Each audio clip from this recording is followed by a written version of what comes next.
nagalit yung driver kasi sinabi ko sa kanya dapat, kuya diretso na lang po tayo dito sa C5 para tuloy-tuloy na nga dito sa Isidro. Para hindi na siya i-U-turn na naman, babalik na naman siya. Kasi dapat pagsakay ko sa kanya nung time na yun, dire-diretso na kami sa C5. Hindi na sa papuntang Aura, diba? So, it takes time na naman. Sinabi ko sa kanya, kuya, pwede mo siguro kung mag-diretso na sa C5. Yun na yung nagtaas na siya ng boses. Sinayaan ko na lang siya. Tapos nung nasa C5 na kami, aba, gumana na naman siya ulit. Pagdating sa Makindi, sabi ko, kuya, sabi ko C5, diba? Bakit kayo gumana na naman? Sabi ko, ganun, kuya. Nagmabadilig kasi ako, kuya. Sabi ko, ganun sa kanya. Nagalit yung driver sa akin.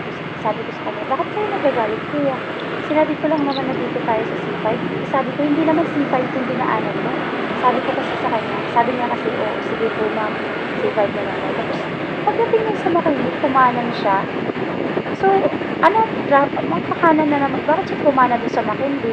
Umakit na naman kami doon sa taas. So, syempre, another traffic na naman yung aabutin namin. Instead na diretso lang dapat kami. Nagtutuloy-tuloy na lang dapat yun. Kasi, ang gusto ko lang naman makauwi ng time na yun. Kasi naaantok na nga. Kasi tanghali na ito eh. Galing pa ako sa night shift. So, yun nga.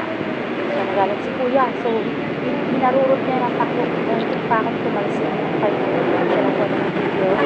So, nung time na to, sobrang na-alarma na ako sa kanya kasi tawag ito.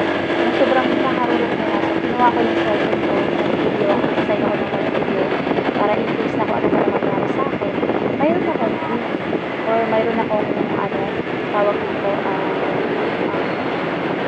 record sa nangyari sa akin.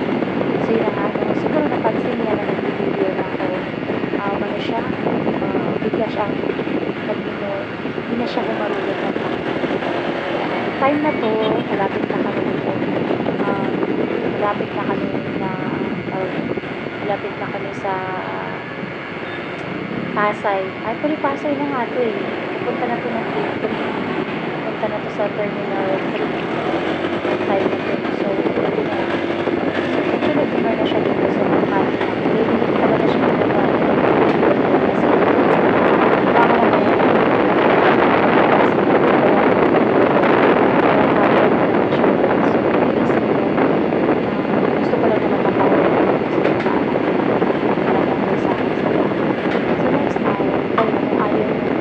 ayaw mo naman pala na sabihin na makasal na masaya ka na masaya na kuya pwede ba natin masabi kayo na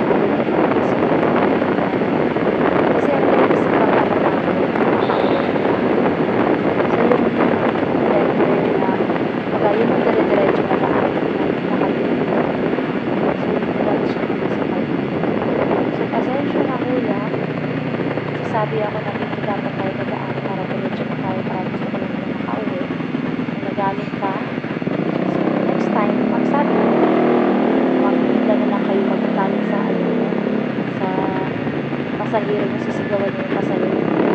Pero yung time na to, nung nandito na kami sa bus, siguro na-realize ko naman dito. Kasi sinabihan ko siya ng time na to na, kaya kung magkakalit ko kayo, pwede nyo naman akong ibaba, i-cancel nyo na lang po ako. Sabi nyo po sa kayo.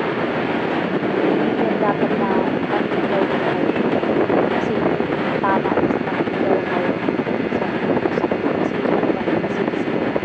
yun na nga nung pagbaba ako nung pagbaba ako dito sa may akin na dito sa akin pagbaba hindi siya ng pasensya marunong ko na siya sa akin hindi ko na siya pinansin kasi natin na ako talaga tapos umalis na ako so sa'yo kuya kung sino ka man sa'yo sa next time magmulaan alam ko lang pero sana ipipiliin mo rin kaya kami mag-joyride kasi gusto na rin makauwi lalo na nagtatrabaho kami sa panggabi kaya gusto namin makauwi na para makatulog na kasi tanghali na nga po